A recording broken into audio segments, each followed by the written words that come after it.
열왕기상 19장 16절 말씀에 보면 엘리사에게 기름을 부어 너로 대신하여 선지자의 직분을 하게 된다고 말씀하시고, 열왕기하 9장 13절 말씀에 보면 기름병을 가지고 와서 그 머리에 부으며 이르기를 여호와의 말씀이 이스라엘 왕이 된다고 말씀하고 있습니다. 이렇듯이 그 거룩한 가지를 사람의 몸에 부으면 왕의 능력, 제사장의 능력, 선지자의 능력이 임하지만 한시적으로 그 직임이 끝나면 성령은 떠나가게 된다고 말씀하고 있어요. 그래서 하나님께서 그 경고의 말씀, 거룩한 간유를 함부로 만드는 자나 이제 그것을 타인의 몸에 붓는 자는 그 백성에서 끊쳐지게 된다고 성경은 경고하고 있습니다. 출애굽기 30장 31절에 33절 말씀을 보면 이것은 너희 대대로 거룩한 간연이 사람의 몸에 붙지 말며 이것을 함부로 만지지 말라. 이것은 거룩하니 너희는 거룩히 여기리라. 무릇 이와 같은 것을 만드는 자나 타인의 몸에 붙는 자는 그 백성 중에 끊쳐지게 되리라. 이렇게 말씀하시고, 이제 그 시대가 지난 다음에 하나님께서 구약의 선지자들을 통해서 성령이 임하게 될 것이다.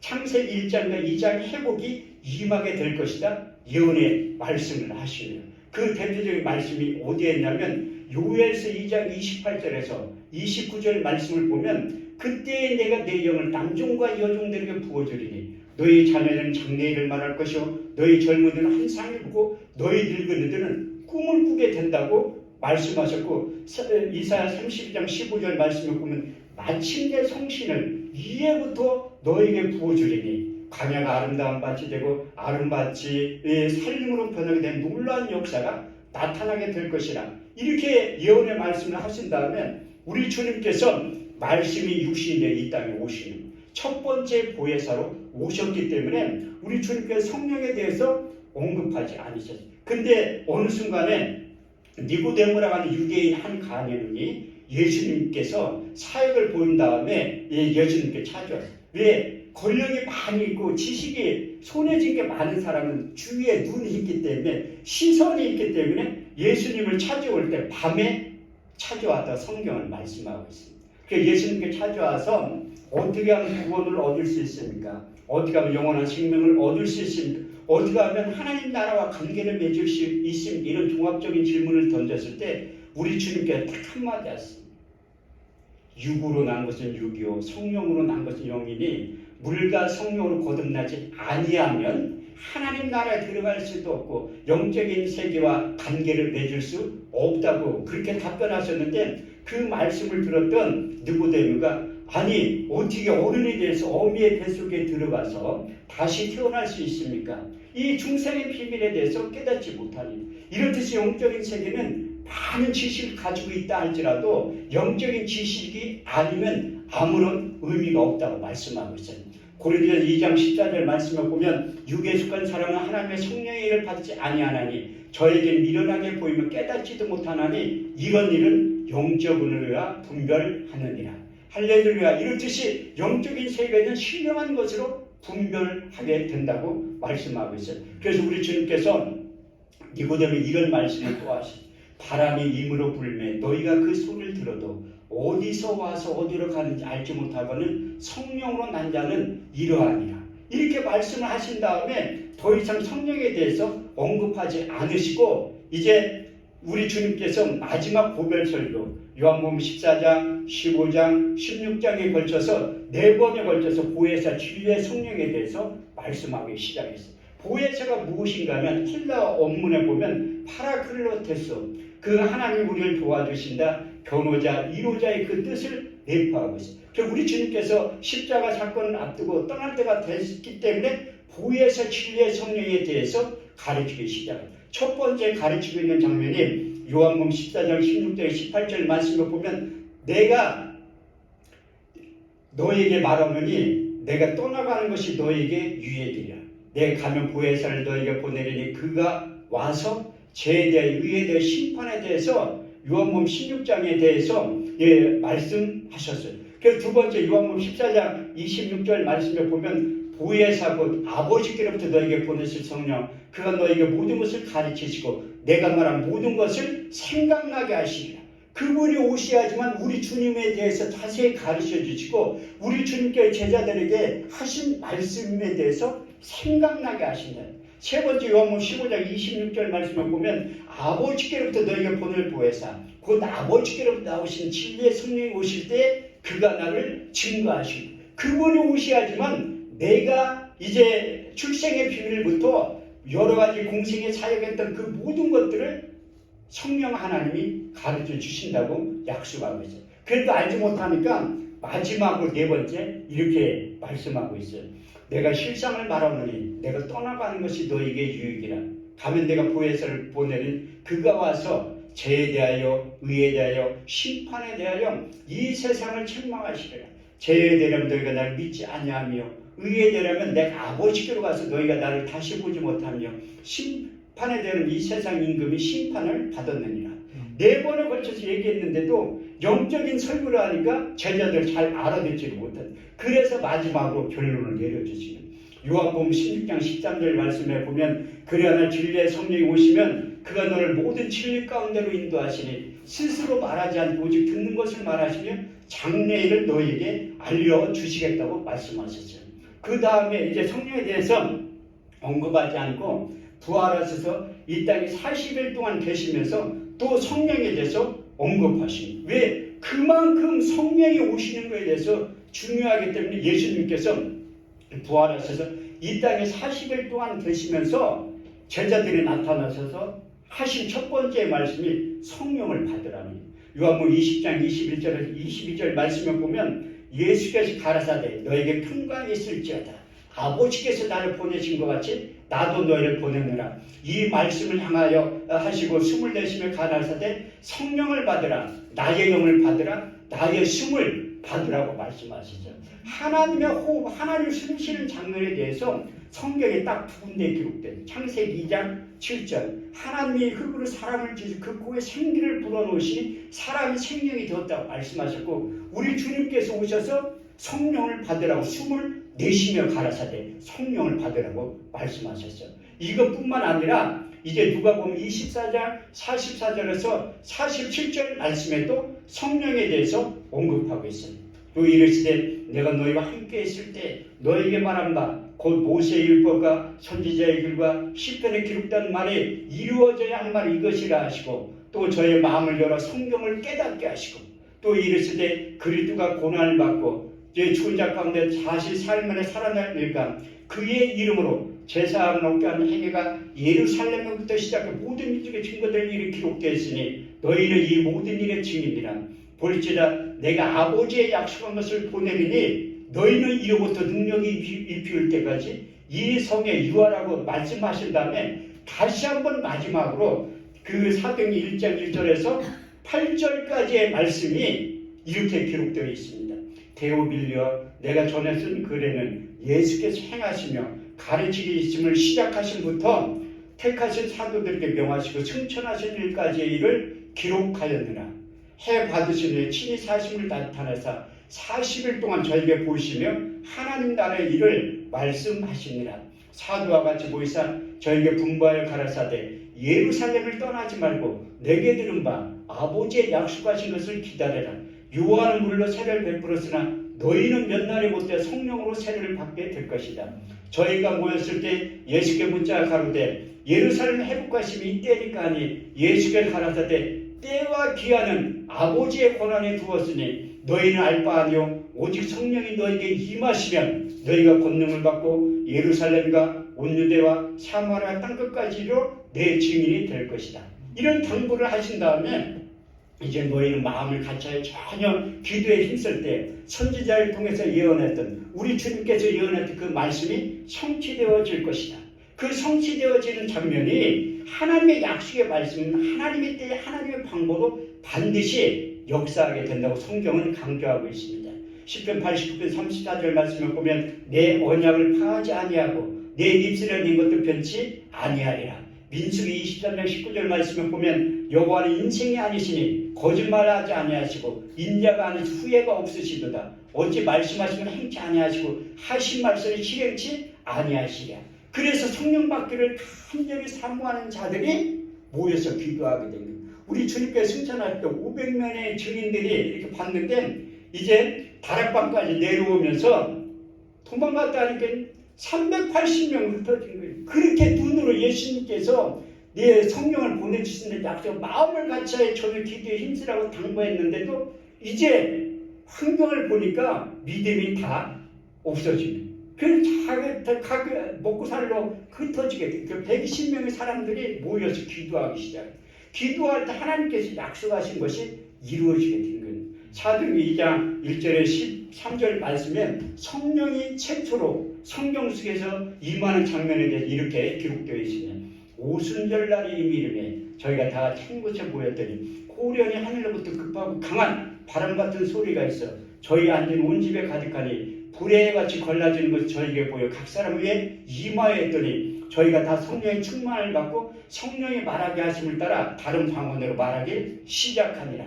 그때 경건한 유대인들이 천하 각부로 와서 예루살렘에 우거하더니 이 소리가 나는 큰 무리가 모여 소동하여 가로되 보라 이 말하는 사람들이 다 갈릴리 사람들이 아니냐 우리의 각 사람이 남고 방언으로 듣게 됨이 어찌 되리냐 우리는 다 바데인가 메데인가 엘렘인가 메소포타미아 본두와 아시아 부르길리아 밤빌리아 애국과 및 구레네에 가까운 리비아 여러 지방에 사는 사람들과 로마로부터 온 나그네 유대인과 유대교에 들어온 사람들과 그레네인가 아라비아인들이라 우리의 각 사람 남고 방언으로 하나님의 큰 일을 말함을 듣게 되는도다. 그래서 하나님의 성령이 우리 육체 가운데 임하면 저희가 성령의 충만을 받고 다른 방언으로 말하기 시작합니다. 인격적인 변화가 나타나기 시작한다고 말씀합니다. 그 당시에 성령 받기 전에 사도들의 삶은 무엇인가 하면 그 수제된 베드로도 노비 앞에서 우리 주님을 3번이나 부인했습니다.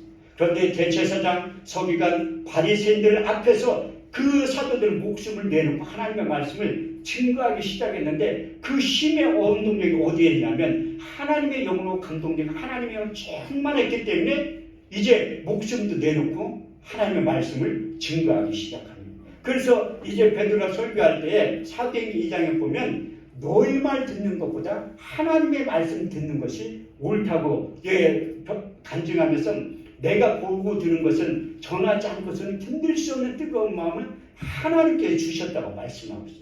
그래서 성령 임한 다음에 예루살렘 교회가 폭발적으로 임하게 됐는데 근데 하나님이 전도하는 방법도 여러 가지. 우리가 생각할 때 그 사도행전 8장 1절 말씀에 보면 예루살렘 교회에 큰 핍박이 임했다고 성경에 기록되어 있어요. 사도들 외에는 7 집사부터 다 흩어졌다고 말씀합니다. 왜 성령이 임하면 왜 교회의 핍박이 임하게 될 거예요. 갈라디아서 보면 육체를 따라 난 자들이 성령을 따라 난 자들을 핍박하게 되었다고 말씀하고 있어요. 왜? 하나님의 영이 대한민국의 전 세계에 이제 또다시 임할 것을 예측한 사단마귀 귀신이 코로나19를 통해서 교회를 핍박하기 시작합니다. 왜? 성경 속에 기록되어 있다는 그 예루살렘에 성령이 임한 다음에 교회에 큰 핍박이 났다. 왜? 우리 주님께서 오늘 본문 말씀에 이제 사마리아까지 복음이 들어가기 위해서 그의 핍박이 임하기 시작합니다. 왜? 흩어져야지만 복음이 전하고 증거되기 때문에.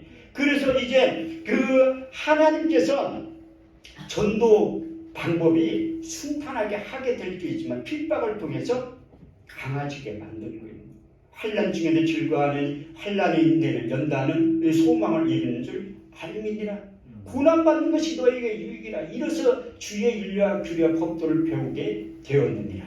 할렐루야. 이렇듯이 고난이 오면 성경 속에 있잖아요. 우리 주님께서 8가지 팔복에 대해서 말씀하신 다음에 마태복음 5장 11절 12절 말씀에 너희가 나를 인하여 욕하고 핍박하고 거짓을 이루어서 악한 말을 할 때 너는 기뻐하고 즐거워하라. 하늘에서 상이 크니라. 너희 선지자들도 이같이 핍박을 받았느니라. 우리가 주님의 하나님의 일을 할 때 시온의 대로만 있는 것이 아니라 하나님의 방법은 핍박을 통해서 사마리아까지 복음이 증거된 놀라운 역사가 나타나게 됐는데 그래서 사도행전 8장 14절에서 17절 말씀에 보면 예루살렘에 있는 사도들이 사마리아에서 하나님의 말씀을 받았다함을 듣고 그 사도들이 내려가서 그들을 위하여 안수하며 아직까지 성령 내리신 일이 없고 주 예수의 이름으로 세례만 받을 뿐입니다. 이에 두 사도가 안수하니 성령이 임한지라.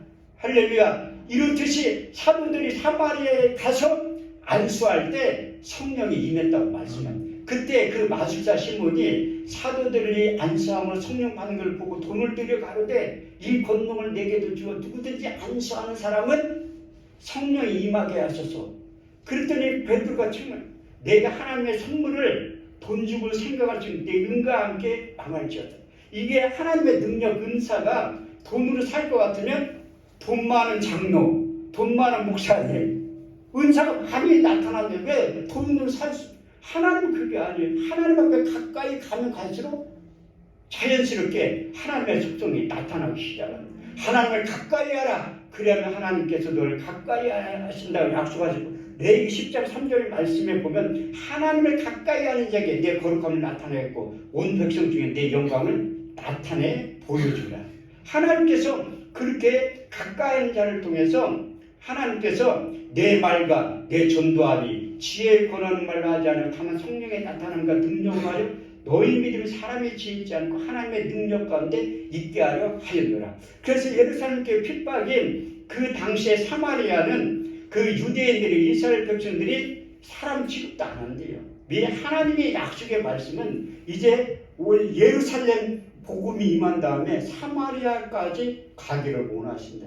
더 나아가 사도행전 10장에 보면 하나님께서 이제 두 사람을 준비하고 베드로와 고넬료를 준비하니 이제 꿈을 통해서 베드로도 꿈을 꾸고 그 베드로가 시몬 피장의 집에서 이제 기도하고 저도 그 이스라엘 갔을 때 피장 시몬의 집 가본 적이 진짜인지 아닌지는 몰라도 그 지역에 있다고 하더라고요. 그래서 하나님은 꿈을 통해서도 말씀하신 게 민수기 12장 6절 말씀에 보면 하나님 한 상을 통해서 알리기도 하거나 꿈으로 말씀하시니라. 그 두 사람을 제비하는 거예요. 그래서 이제 고넬료가 사람을 보내서 베드로를 초청해서 말씀 듣기를 원하는 거예요. 제가 이번 신년 축복 대성회를 왜 바쁜 홍기성 목사님을 주강사로 세웠냐면 에덴 반석 기도원 이제 조금 있으면 1월 13일 딱 만 3주년이에요. 그래서 그 설교 예배 드리기 전에 홍기성 목사님 그 바쁜 가운데서도 7번 설교를 하게 제가 부탁을 드립니다. 이번에도 7번 부탁을 하고 싶지만 너무 바쁠 것 같더라고요. 그래서 제가 김윤광 목사님이랑 한성희 선교사님한테 부탁을 하는 거예요. 왜? 홍 목사님 혼자 하시면 하실 수 있지 능력자가 왜 못하겠어요. 그런데 제가 너무나 죄송스러워서 3번만 설교를 부탁을 한 거예요. 이렇듯이 고넬료도 베드로를 초청한 거예요. 청빙을 해서 와서 말씀을 전해드려요. 그 당시에 이방인들은 성령이 임하지 않는다고 유대인들의 그 고정관념이 있었어요. 그때 하나님은 내 생각과 너희 생각은 다르다고 말씀하고 있습니다. 이사 55장 8절에 9절 말씀을 보면 내 생각은 너희 생각과 다르며 내 길은 너희 길과 달라서 하늘이 땅보다 높은 같이 내 생각은 너희 생각보다 높으면 내 길은 너희 생각보다 높은. 그래서 베드로가 깨를 내가지고 요즘 말로 쉽게 얘기하면 신방을 가는 거예요. 외국인들한테 신방을 가는 거예요. 신방을 가는데 이제 다른 사도들한테 혼날 게니 그 할례받은 신자들을 신방 대원을 모시고 가요. 우리 홍목사님들 신방할 때 권사님들 중직들 모시고 가잖아요. 이렇듯이 베드로가 고넬료 가지고 갈 때 신방 대원을 데리고 왔다는 거예요. 근데 놀라운 게 뭐냐면 하나님의 말씀을 증언할 때 성령이 말씀 듣는 모든 사람에게 내려간다고 성경은 기록하고 있습니다. 사도행 10장 44절에서 46절 말씀을 보면 베드로가 이 말할 때 성령이 말씀 듣는 사람에게 내려오시니 할례받은 신자들이 이방인들에게 성령 부어주심을 인하여 놀라니 저 방언을 말하며 하나님 높이는 소리를 들으리라. 할렐루야. 이렇듯이 이방인들이 이 고정관념이 나 아니면 하나님의 방법은 내 생각과 다를 때가 많이 있다고 성경은 강조하고 있습니다. 이렇듯이 이방인들에게도 성령 부어주심을 인하여 신방대원도 놀라고 베드로는 더 놀라는 거예요. 그런데 그 한 베드로의 마음 가운데 이제 내가 예루살렘 교회에 가면 이제 다른 사도들한테 문책을 받게 될 것이다. 그래서 신방대원 증인을 데려간 아니나 다를까요? 그 사도행 11장 가면 사도들이 뭐라고 한다니까요. 그렇게 기록되어 있습니다. 이렇듯이 말씀을 전하고 증거할 때 말씀 잘 듣는 것도 성령이 임하게 된다고 성경은 말씀하고 있습니다. 네 번째로는 그 하나님의 사람 사도 바울이 가장 예수 믿는 자들을 핍박했던 사람 중에 한 사람. 그래서 하나님이 기드의 사람을 아나니아를 부른 거예요. 아나니아 삽비라 그 동명이인이 아니라 기드의 사람 아나니아가 있었어요. 그래서 사도행전 9장에 보면 아나니아를 불러서 너 사울한테 다메섹 도상에서 우리 주를 만난 다음에 이제 눈이 멀어가지고 식음을 정표하고 누워있었어. 환자처럼. 그때도 가서 기도해 주라고 얘기해. 그때는 아나니아는 안 간다는 거예요. 안 간다. 왜? 기도를 그렇게 많이 하는데도 하나님의 의도를 모르는 데가 있다는 거예요.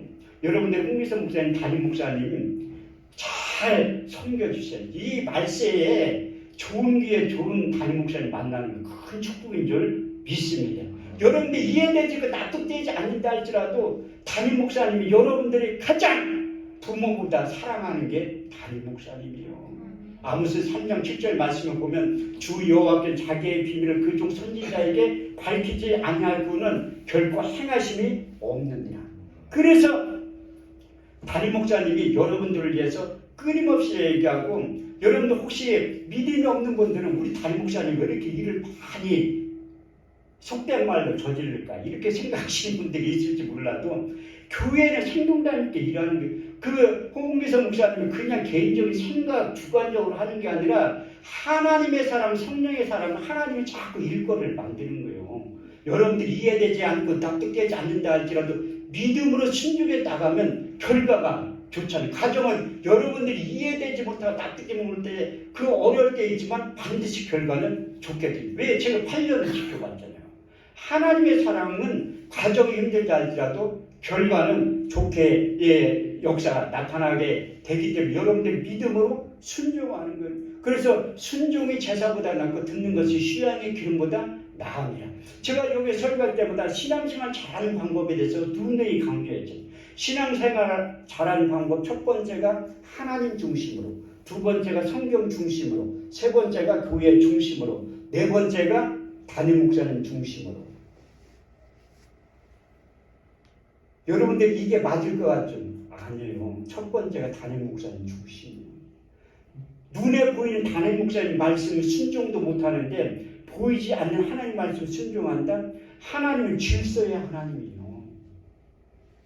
사도 바울도 고린도 14장 40절 말씀에 보면 모든 것을 질서 있게 하라고 말씀하고 있습니다. 앉고 설 자리를 알게 된다는 하나님의 영으로 감동해서 충만하는. 그래서 아나니아를 불러서 기도해 주라고 할 때 하나님께서 아나니아에게 사도 바울을 택한 이유에 대해서 말씀하고, 이 사람은 임금들과 이방인과 이스라엘 족속 앞에서 내 이름을 증거하기 위한 택한 나의 그릇이라고 사도행전 9장 15절을 통해서 말씀하고, 그래서 이제 아나니아가 신방을 가면서 사도행전 9장 17절에 18절 말씀을 보면 아나니아가 떠나 그 집에 들어가서 안수하여 가로되 형제 사울아, 죽은 내가 내려오던 길에서 나타나시던 예수께서 나를 보내 너 다시 보게 하시고 성령을 충만하게 하신다니 즉시 사울의 눈에 비늘 같은 것이 벗어져 다시 보게 된지라. 일어나 음식을 먹고 강건하여진지라. 이렇듯이 아나니아 안수를 통해서 사울이 이제 그 비늘 같은 것이 벗어져서 영적인 세계를 보게 되었다고 말씀하고 있습니다. 마지막 다섯 번째는 이제 사도 바울이 영적인 세계, 주님과 교제를 많이 나눈 다음에 이제 에베소 교회를 방문하게 됐습니다. 그때 방문할 때 너희가 믿을 때 성령을 받았느냐 이런 질문을 던지니까 우리는 성령 받기는 그냥 성령이 무엇인지도 모른다고 할 때 이제 사도 바울의 안수를 하고 있어요. 바울이 그들에게 안수함에 성령이 그들에게 임하심으로 방언도 하고 예언도 하니 모두 12사람 중 되니라. 그래서 우리가 하나님의 영으로 감동되면 김용환 목사님하고 새벽에 말씀하셨던 것처럼 성령 세례의 외적인 표적이 방언이에요. 성경이 그렇게 말씀하고 있지. 제가 5가지에 대해서 사도행전 2장은 빼놨지만 성령 세례가 임한 이후에 나타난 게 방언도 하고 예언도 했다고 성경은 말씀하고 있습니다. 그런데 왜 다른 교단에 있는 목사님들이 왜 성령 세례 외적인 표적이 방언만이냐? 아니라 그 근거를 어디에서 고린도서 12장 3절 말씀을 인용해서 하나님의 영으로 말하는 자는 예수를 저주할 자라 하지 아니하고 성령으로 아니하고 예수를 주로 시인할 수 없느니라. 이 말씀을 근거로 해서 성령 세례 받고 방언을 말하지 않아도 성령을 받았다고 말씀하요. 그건 성령이 내주한 상태가 아니라 성령의 감동하심을 통해서 우리가 예수를 주로 시인할 수 있게 된다고 말씀하고 있어요. 그래서 로마서 10장 9절에서 10절 말씀을 보면 내가 만은 내 입으로 예수를 주로 시인하며 하나님께서 죽은 자 가운데 살리시고 내 마음의 믿음은 구원을 얻으리니 사람의 마음으로 믿어 의에 이르고 입술로 시인하여 구원에 이르게 되느니라. 그 성령 세례에 임한 다음에 나타난 첫 번째 표적이 방언을 말한다. 그런데 방언에 대해서 구약에서는 한 번도 얘기한 적이 없어요. 왜? 방언을 말할 수 없기 때문에. 성령이 임한 다음에 저희가 다 성령의 충만을 받고 성령이 말하게 하심을 따라 다른 방언을 말하기 시작합니다. 성령 우리 육체 가운데 임하지 않고서는 구약 시대에 임하지 않았기 때문에 방언을 말하는 자들이 한 명도 없었다고 말씀하고 있어요. 이제 창세기 11장에 보면 온 땅이 하나, 구음이 하나고 언어가 하나라고 말씀합니다. 근데 그 하나님 앞에 바벨탑을 쌓기 때문에 그들을 흩으시는 방법이 언어를 혼잡게 했다고 말씀합니다. 성령이 우리 육체 가운데 임하면 그 전 세계, 제가 사우스 아프리카 짐바브웨에 갔을 때 그 남아공에도 공식적인 언어가 9가지라고 하더라고요. 자기들끼리 모르는데 그건 전 세계 언어가 몇 개나 되어 있어요. 그건 몰라요. 아무도 몰라. 언어학자들도 모른다니. 근데 성령이 임한 다음에 성령의 충만을 받고 성령이 말하게 하십니다. 다른 방언으로 하늘의 언어, 영혼의 언어는 하나라고 말씀하고 있습니다. 요한계시록에 보면 이제 우리가 구원받은 자들과 천사들이 하나님의 영으로 그 하나님을 찬송하는데 하나의 언어로 찬송하게 된다고 말씀합니다. 우리가 방언 기도를 할 때 다 틀린 것 같지만 하나님 기준의 입장에서 볼 때는 똑같은 하나님의 언어라고 말씀하고 있습니다. 그래서 우리가 하나님의 영으로 감동되면 그 구약에는 방언에 대해서 얘기하고 있지 않지만 방언이 임할 때 이런 현상이 나타나게 될 것이다. 그 이사야 선지자를 통해서 이렇게 예언의 말씀을 하셨습니다. 이사야 28장 11절 말씀에 보면 생소한 입술과 덧없는 입술로 하나님이 이 백성에 말씀하시랴.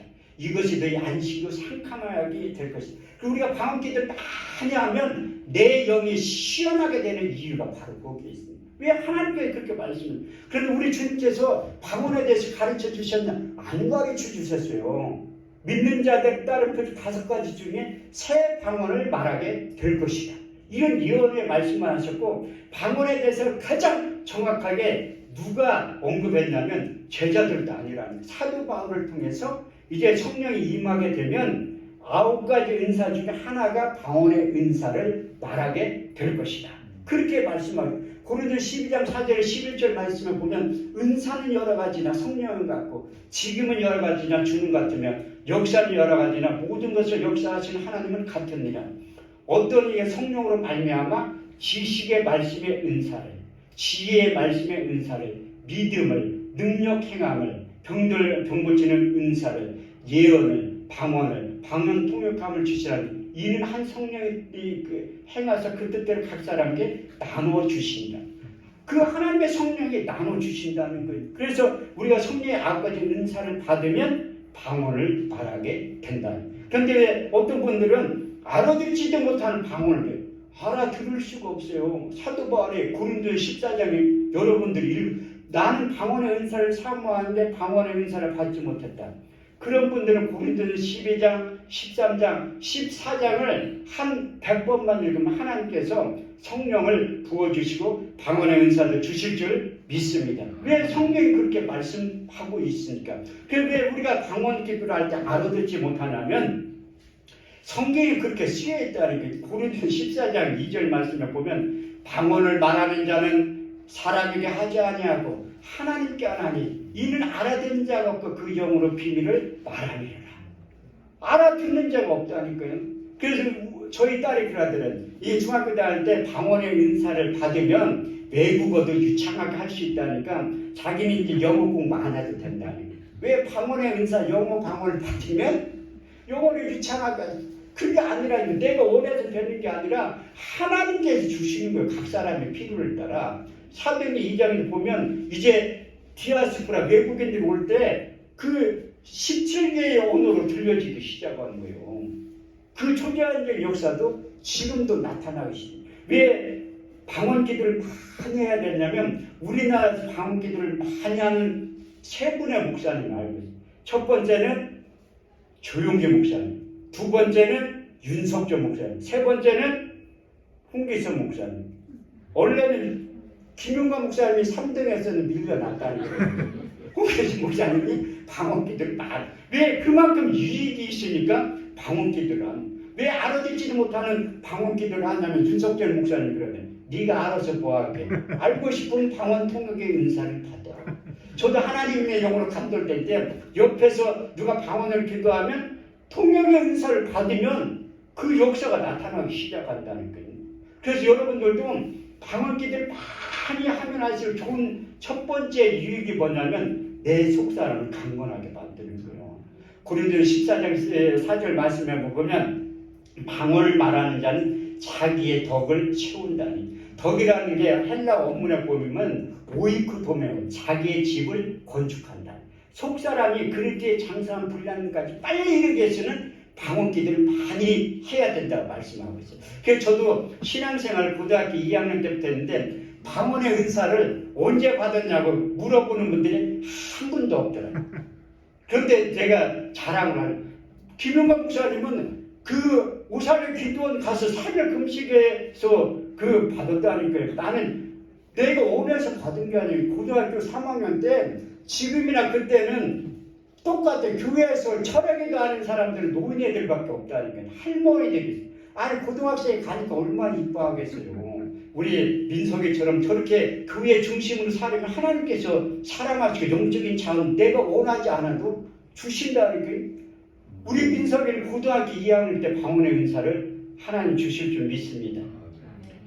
저보다는 빨리 받아야지. 저는 고등학교 3학년 때 받았는데 그래서 매일 기도하는데 기도가 뭔지를 어떻게 고등학교 2학년 때 그냥 할머니들이 좋아서 간 게 아니라 집에 식구들이 많으니까 누나하고 형들이 심부름 시키니까 도망간 거예요. 피신처럼 교회로. 그래서 하나님이 우리가 형제가 7남매인데 고모하고 삼촌하고 같이 사는 것도 감사하게 생각해요. 아니 우리가 지금처럼 방 한 칸씩 있으면 교회 갈 일이 뭐가 있겠지.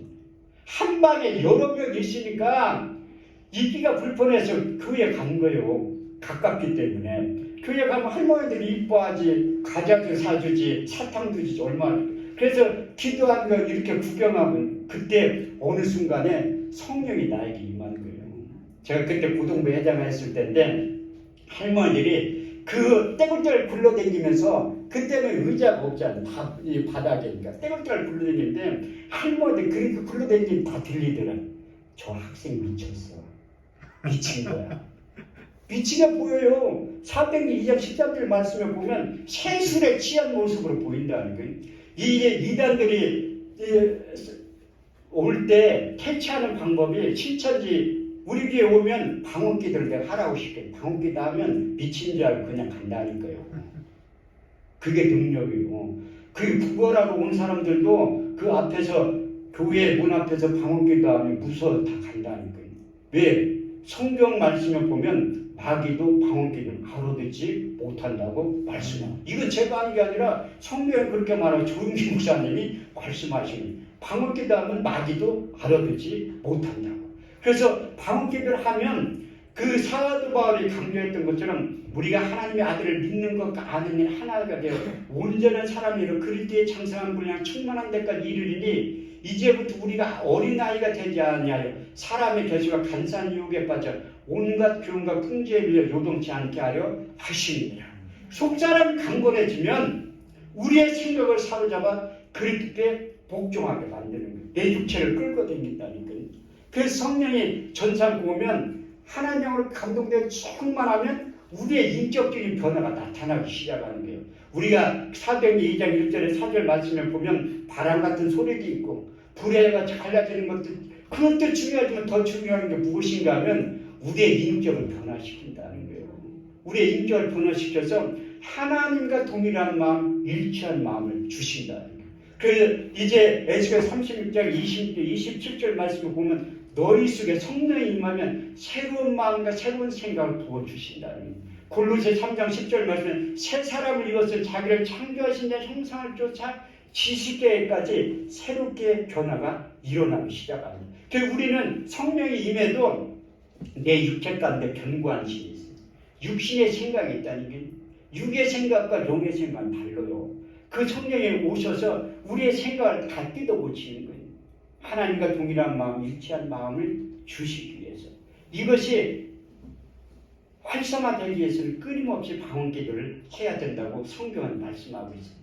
제가 방언기도에 대해서 할 말이 많이지만 이것으로 끊으려고. 왜? 궁금하게 다음에 또 홍기성 목사님 나를 부르니까. 다음에 올 때는 방언기도에 대해서만 제가 말씀드려요. 제가 가장 자신있게 하는 설교 중에 하나가 방언기도예요. 그만큼 홍기성 목사님이 우리 교회 성도들이 다 방언을 말했으면 좋겠다. 이런 말씀을 하시더라고요. 그래서 저도 에덴 탄성교회와 성도들을 위해서 기도할 때 방언의 은사가 임하게 해달라고 기도합니다. 그래서 여러분들이 방언의 은사가 무엇인지 알고서 기도하면 하나님께서 반드시 빨리 역사하시는데 첫 번째 조건이 무엇인가 하면 예배에 집중하셔야 돼요. 말씀을 들을 때 성령이 임하게 된다고 말씀합니다. 너희가 악할지라도 좋은 걸 줄 줄 알면 하물며 구하는 자가 성령을 주시지 않게 기도함을 주신다는 거예요. 그러니까 여러분들이 간단한 거라니까 기본기는 간단해요. 기도하고 예배에 집중하면 하나님께서 그 신령한 은사를 이로부터 내려주신다고 약속하고 있어요. 우리가 그 하버드 대학교, 서울대학교 나왔다고 방언 못하는 사람은 참 많이 있다. 이 간증 하나만 하고 제가 마치겠습니다.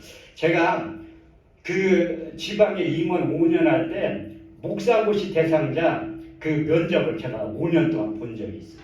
목사 안수를 받는 분들에게 이제 질문을 던져요. 그 제가 개인적인 질문은 무엇인가 하면 지연병이냐 착출병이냐. 다 순복음교회 교육자들은 지연병이라고 하는 사람 하나도 없어요. 연세가 드셔 분들이 오셨기 때문에 다 착출병이래. 자기는 싫은데 하나님 불러서 목회를 한다는 거예요. 그거는 언제까지 갈지는 몰라도 이 착출병은 아무리 힘들고 어려워도 포기하지 않는다니까요. 왜? 받을 은혜가 있기 때문에. 주님께서 나를 부르신 확신 있는 자들은 아무리 힘들고 어려워도 포기하지. 그런데 지연병은 힘들면 때려쳐. 교회 개척도 빨리 하고 목사 안수도 빨리 받아. 저는 20년 만에 목사 안수 받았다는 거예요. 남들은 쉽게 받는, 저도 신학교에 가서 두 학기를 학부생활 대학원 강의한 적이 있는데 이게 목사 안수 받는 것에 대해서 쉽게 생각하는 분들이 많이 있더라고요. 쉽게 받으면 쉽게 포기해요. 한 사람의 목사를 만들기 위해 저희 교단은 10년 동안 훈련과 또 목사 안수 받고서도 목회 안 하는 분들이 많이 있다니까요. 왜? 그만큼 힘들고 어려운데 이제 또 착출병을 쉽다니. 그럼 이게 면접을 보는데 그 총회에서 질문을 던지라고요. 방언의 은사 못 받은 사람 목사 안수 못 받는다니까요. 순복음교회는 걔도 3년만 따라다니면 다 방언기도 한다는 거예요.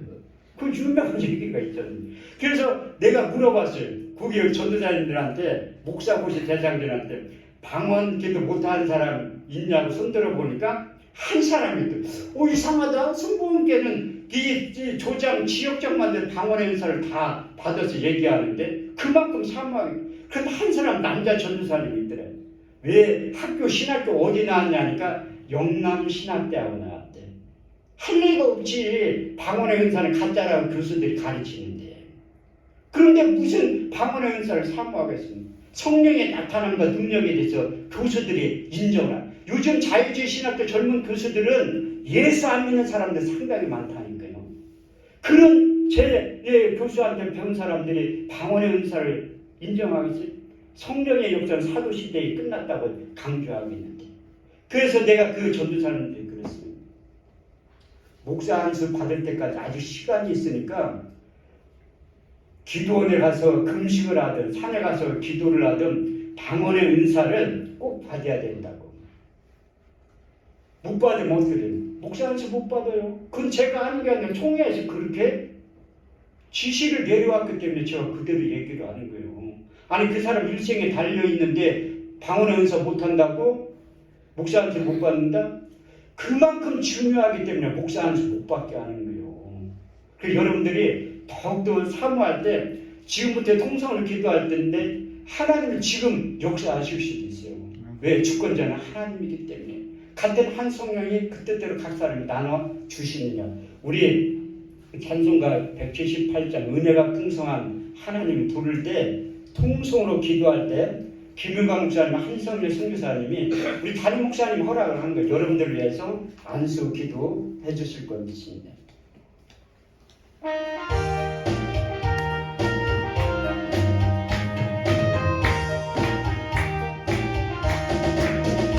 은혜가 풍성한 하나님은 믿는 자 한 사람 한 사람 어제나 오늘도 언제든지 괜찮고 보호해 주시네. 주여 성령의 은사를 오늘도 내려 주소서. 성령의 뜨거운 불길로서 오늘도 충만케 하소서. 정욕과 제약의 붉은 마음을 성령의 불길로 태우사 정결케 하소서. 태우소서. 깨끗게 하여 주옵소서. 주여 성령의 은사를 오늘도 내려 주소서. 성령의 뜨거운 불길로서 오늘도 충만케 하소서. 이 세계 제물로 돌아가신 우리 주 예수를 계시어 구속의 은혜를 내리시사 오늘도 구원해 주소서. 주여 성령의 은사를 오늘도 내려 주소서. 성령의 뜨거운 불길로서 오늘도 충만케 하소서. 주님의 기쁘신 은혜만을 세상에 널리 전하리라. 자유의 능력과 권세로서 오늘도 입혀주